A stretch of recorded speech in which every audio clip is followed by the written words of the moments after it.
Selamat pagi Bapak Ketua yang kami hormati. Terima kasih sekali lagi untuk kesempatan ini. Perkenankan saya Silvana Apitule dari Komisi Perlindungan Anak Indonesia menambahkan beberapa hal saja Bapak. Yang pertama terkait dengan penanganan kasus yang kami mendorong agar Komisi 3 mengawasi kinerja lembaga penegak hukum agar memastikan bahwa kasus ini ditangani secara cepat, tepat, tuntas, transparan, dan adil. Yang kedua, mengingat tadi sudah disampaikan oleh teman-teman aliansi bahwa kasus ini sudah mengalami pingpong berkas perkara cukup lama.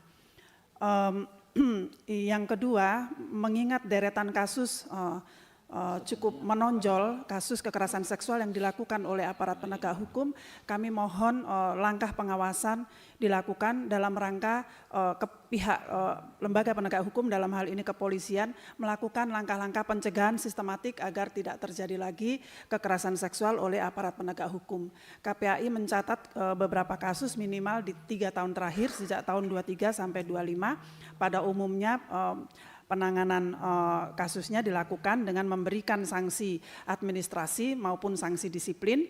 Namun kami berharap penegakan hukum yang maksimal sebagaimana disampaikan oleh teman-teman aliansi itu diberi perhatian oleh pihak kepolisian, dan dalam hal ini kami mohon dukungan Komisi 3. Yang terakhir, Bapak Pimpinan, mengapa penanganan kasus kekerasan seksual terhadap anak di NTT akan menjadi indikator keberhasilan pemerintah di tingkat nasional dalam melindungi anak-anak kita di seluruh wilayah Indonesia maupun anak-anak Indonesia di luar negeri.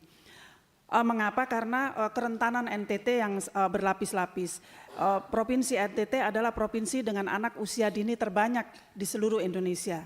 Kemudian Provinsi NTT adalah provinsi kedua yang tertinggi jumlah anak usia dini yang hidup di bawah garis kemiskinan.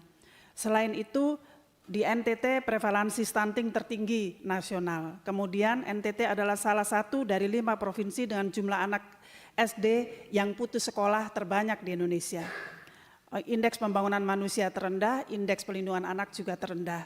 Nah, mengingat kerentanan berlapis NTT sedemikian ini, maka apabila kepolisian berhasil menangani kasus kekerasan seksual yang dilakukan oleh mantan Kapolres Ngada dengan baik, dengan berhasil, maka ini akan menjadi contoh terbaik bagi publik dan bagi lembaga penegak hukum dalam penyelesaian masalah kekerasan seksual terhadap anak-anak yang mengancam anak-anak NTT. Yang terakhir, ada dimensi internasional juga dalam kasus ini sebagaimana dalam kronologi yang disampaikan oleh kawan-kawan aliansi, bahwa apa yang dilakukan oleh pelaku ex Kapolres Ngada ini menjadi bagian dari sebuah jaringan internasional di mana yang bersangkutan memanfaatkan situs internasional untuk mendapat keuntungan dari kekerasan seksual yang ia lakukan. Mungkin demikian tambahan singkat kami, Bapak Pimpinan. Terima kasih untuk kesempatan ini.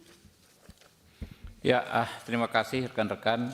Saya mohon maaf tadi terlambat 10 menit, tapi acara rapat hari ini dimulainya on time ya tadi ya, Pak Rahul ya.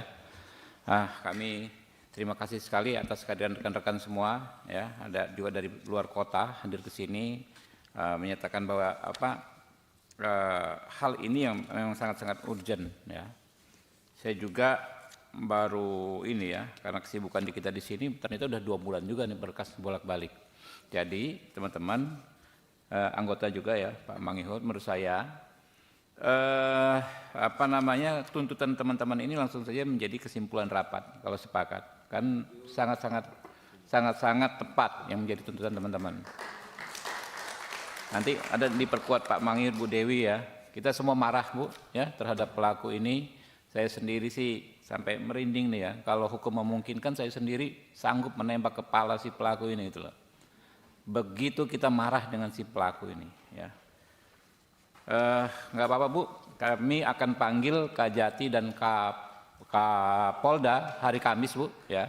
Nanti kita minta kalau memang nggak bisa semua teman-teman hadir perwakilannya, kan nanti kan ada space buat Pak Kapolda dan tim, Pak mungkin sekitar berapa orang perwakilan teman-teman, 10 orang kali ya yang bisa hadir. Nanti Kajati dan Kapolda kami panggil Kami ingin sampaikan juga secara langsung kesimpulan rapat hari ini ya, Pak Mangyud ya, kurang lebih nanti begitu.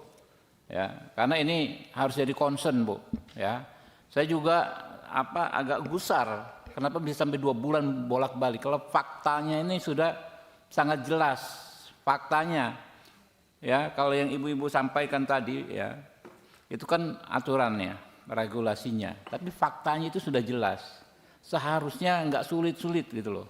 Nggak sulit ini, ya ini perkara yang bisa dengan cepat diproses sampai ke persidangan dan orang dihukum hukuman yang paling berat terhadap pelaku ini gitu loh.